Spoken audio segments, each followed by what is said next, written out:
वज़ीर आज़म और कुवैत के वली अहद के दरमियान टेलीफोनिक राबता हुआ है। वज़ीर आज़म शहबाज शरीफ की कुवैत पर हमलों की मजम्मत, कुवैत के अवाम के साथ पाकिस्तान की मुकम्मल यकजहती और हिमायत का इजहार। कुवैत में कीमती जानों के ज़िया पर दिली अफसोस और ताज़ियत का इजहार किया। वज़ीर आज़म ने कुवैती क़यादत को पाकिस्तान की मुखलिसाना सिफारती कोशिशों से आगाह भी किया। कुवैती क़यादत को मशरक़ वस्ता में जंग के खात्मे के लिए पाकिस्तान के किरदार से भी आगाही दी गई। जी हाँ, कुवैत के वली अहद ने वज़ीर आज़म शहबाज शरीफ की क़यादत को सराहा। कुवैत की ईरान और अमरीका के दरमियान सालिसी के लिए पाकिस्तान की कोशिशों की मुकम्मल हिमायत। कुवैती क़यादत ने कुवैत के साथ पाकिस्तान की हिमायत पर वज़ीर आज़म का शुक्रिया अदा किया। कुवैत के वली अहद के हालात बेहतर होते ही पाकिस्तान का दौरा करने की ख्वाहिश का भी इजहार। वज़ीर आज़म और कुवैत के वली अहद के दरमियान टेलीफोनिक राबता हुआ। वज़ीर आज़म शहबाज शरीफ की कुवैत पर हमलों की मजम्मत, कुवैत के अवाम के साथ पाकिस्तान की मुकम्मल यकजहती और हिमायत का इजहार। कुवैत में कीमती जानों के ज़िया पर दिली अफसोस और ताज़ियत का इजहार। वज़ीर आज़म ने कुवैती क़यादत को पाकिस्तान की मुखलिसाना सिफारती कोशिशों से आगाह किया। कुवैती क़यादत को मशरिक़ वस्ता में जंग के खात्मे के लिए पाकिस्तान के किरदार से भी आगाह किया गया। आपको अपडेट कर रहे हैं कि जनूबी लबनान में हिज़्बुल्लाह से लड़ाई में एक इस्राएली फौजी जख्मी हुआ है। चार जख्मी हुए हैं और इस्राएली फौजी की हलाकत हिज़्बुल्लाह का एंटी टैंक मिसाइल लगने से हुई। इस्राएली मीडिया ये रिपोर्ट कर रहा है 2 मार्च के बाद हिज़्बुल्लाह के हमलों में 4 इस्राएली फौजी हलाक हो चुके हैं। तो जनूबी लबनान में हिज़्बुल्लाह से लड़ाई में एक इस्राएली फौजी हलाक जबकि 4 जख्मी हुए हैं।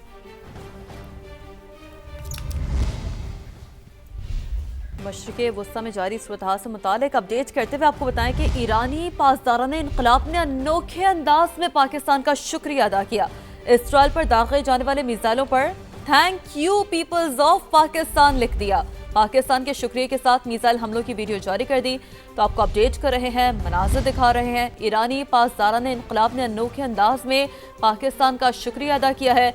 इसराइल पर दागे जाने वाले मिसाइलों पर thank you peoples of Pakistan लिख दिया। पाकिस्तान के शुक्रिया के साथ मिसाइल हमलों की वीडियो जारी कर दी। मुत्तहिदा अरब अमारात अपना हरमज़ खुलवाने के लिए आर्मी फोरम्स बनाने का ख्वाह नजर आ रहा है। फाइनेंशियल टाइम्स ये रिपोर्ट कर रहा है यूएई हम सिक्योरिटी फोर्स की तश्कील की कोशिश कर रहा है। आपको अपडेट कर रहे हैं कि यूएई हरमज़ सिक्योरिटी फोर्सेस की तश्कील की कोशिश कर रहा है। फाइनेंशियल टाइम्स के मुताबिक फोर्स का मकसद अपना हरमज़ को ईरानी हमलों से महफूज बनाना है।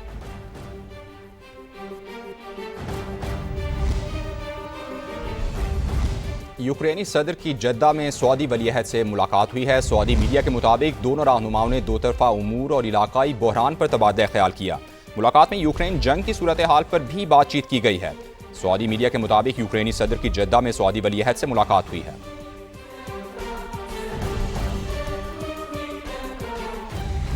ईरान के साथ मुज़ाकरात मुस्बत अंदाज में आगे बढ़ रहे हैं। अमरीकी सदर का दावा, कहा मीडिया रिपोर्ट्स हकीकत के बरक्स हैं।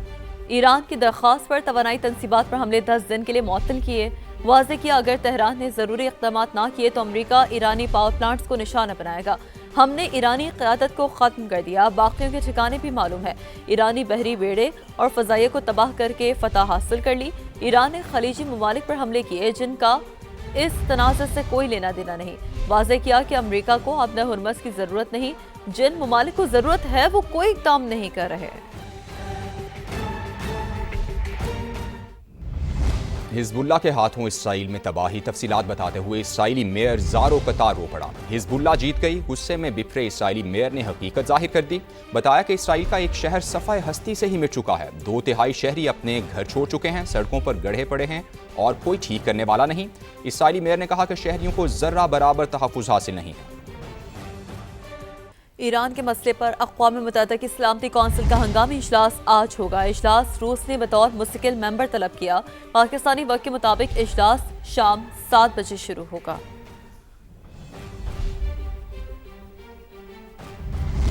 कतर ने एक हफ्ते में पहली बार हाई सिक्योरिटी अलर्ट जारी किया है। अल जज़ीरा के मुताबिक कतरी शहरियों के मोबाइल फोन्स पर सिक्योरिटी अलर्ट भेजा गया है। कतरी हुकाम की शहरियों को शेल्टर्स में रहने की हिदायत। FPCCI ने GSP प्लस स्टेटस को मईशत की लाइफ लाइन करार दे दिया। स्टेटस के खिलाफ प्रोपोगंडा मुस्तरद कर दिया। लॉबिंग करने वालों के खिलाफ एक्शन का मुतालबा। प्रेस कॉन्फ्रेंस में ओहदेदारान ने कहा कि अपने ही कुछ लोगों की जानिब से GSP प्लस स्टेटस के खिलाफ बातें अफसोसनाक हैं। सोशल मीडिया पर बयानात काबिल मजम्मत हैं। हमें किसी प्रोपोगेंडे का हिस्सा नहीं बनना चाहिए। भारत की यूरोपीय ममालिक से डील बड़ा चैलेंज है। IMF प्रोग्राम से निकलने के लिए बरामदात में इजाफा नागुज़ीर करार दिया। कहा फील्ड मार्शल की क़यादत में मार्का हक जीता, मार्का मईशत में भी कामयाबियां हासिल करेंगे। तो FPCCI ने GSP प्लस स्टेटस को मईशत की लाइफलाइन करार दिया है।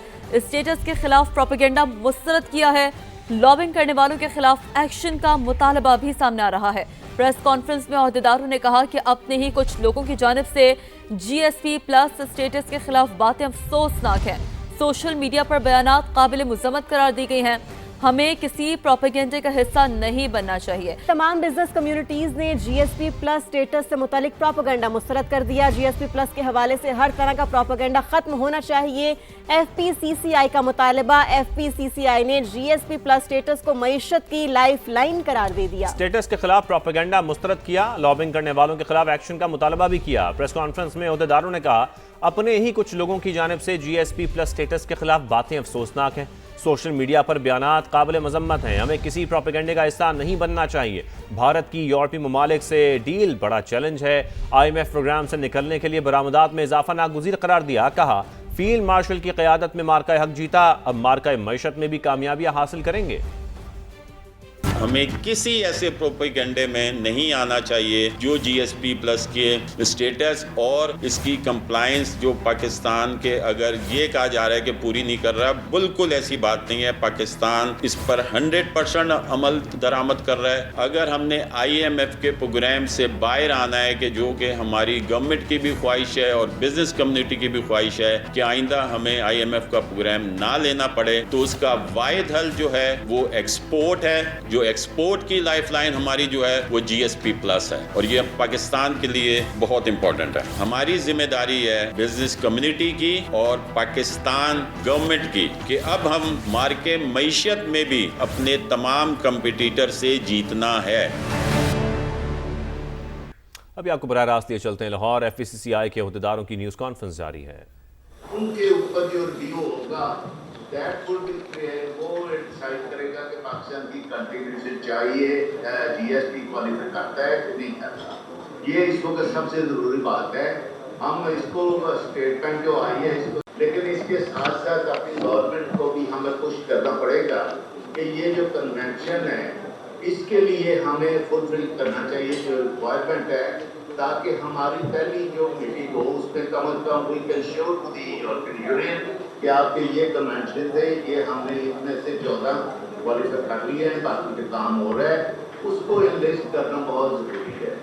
तो आई थिंक के और दूसरा ये है कि textile is a major sector of the Pakistan industry, लेकिन इत्तेफाक की बात ये है कि पूरे रीजन में जो टेक्सटाइल की इंडस्ट्री है, मिनिस्ट्री है, वो एग्जिस्ट करती है स्वाय पाकिस्तान के। पाकिस्तान में जब से टेक्सटाइल मिनिस्ट्री वाइंड अप हुई है, हमारी टेक्सटाइल जो है वो ग्रो नहीं कर सकी जिस तरह दूसरे मुल्कों को कर रहे हैं। हमें मिसाल दी जाती है कि बांग्लादेश एरिया की और वियतनाम की, सर वहाँ पे मिनिस्ट्री एग्जिस्ट करती है और जो मिनिस्ट्री एग्जिस्ट करती है बांग्लादेश पर आया हुए वहाँ पे जब मैंने विजिट किया तो उनकी प्राइम मिनिस्टर ने हॉटलाइन दी हुई है, BGME को। वो कोई भी इशू होता है तो वो कन्वे करते हैं विदिन 24 आवर वो सॉल्व होता है, उनको हॉटलाइन अवेलेबल है।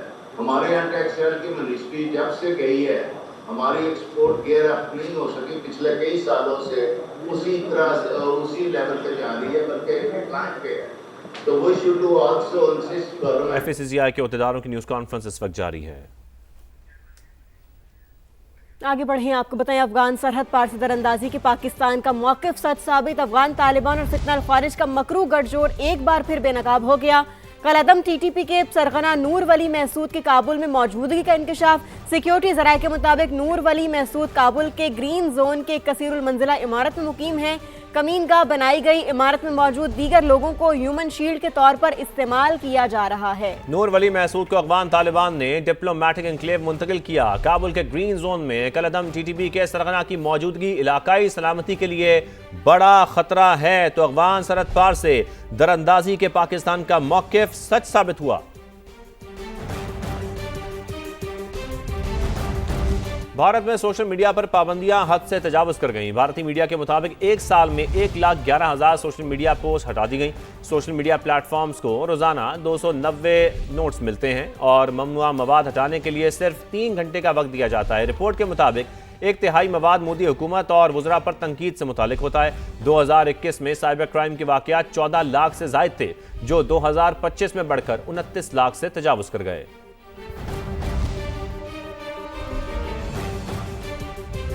खबर है कराची से। कराची के इलाके जौहर मोड़ में कार सवार से लूट मार के दौरान शहरी की फायरिंग 2 मुबैना डाकू हलाक हो गए। ब्यूरो चीफ असलम खान से मजीद जानते हैं। असलम, ये क्या मामला हुआ, पुलिस ने क्या कार्रवाई की है? पुलिस के मुताबिक जौहर पुल का ये इलाका है और यहाँ पर कार सवार से मोटरसाइकिल पर सवार 3 मुलजमान थे। उन्होंने लूट मार की कोशिश की और शहरी की फायरिंग से 2 मुबैना डाकू शदीद जख्मी हुए, जिन्हें अस्पताल मुंतकिल किया जा रहा था और वो दौरान अस्पताल मुंतकली वो हलाक हो गए और उनके कब्जे से असला और लूटे गए मोबाइल फोन भी मिले हैं। और उसके बाद पुलिस ने ये बताया कि जो हलाक डाकू है उनकी शनाख्त का अमल जारी और साथ साथ जो तीसरा डाकू है जो मौके से फरार हो गया था उसकी भी तलाश की जा रही है। पुलिस ने यह भी बताया कि जो शहरी है वो फायरिंग करने के बाद मौके से चला गया था। जी ठीक है, बहुत शुक्रिया असलम, आपने हमें अपडेट किया।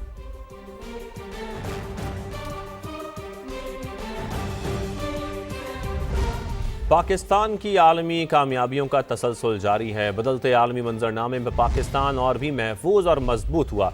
पाकिस्तान सरमायाकारी और आलमी तजारत के लिए पुरकशिश मंजिल बन गया। नेट सिक्योरिटी स्टेबलाइजर के साथ पाकिस्तान दुनिया भर के लिए तजारती हब बन चुका है। कराची पोर्ट, पोर्ट कासिम और गवादर पोर्ट समेत दीगर बंदरगाहों पर सरगर्मियों में तारीखी इजाफा रिकॉर्ड किया गया। दी पाकिस्तान इंडेक्स के मुताबिक कराची पोर्ट पर ट्रांसशिपमेंट में 24 रोज के दौरान पूरे साल के बराबर इजाफा हुआ।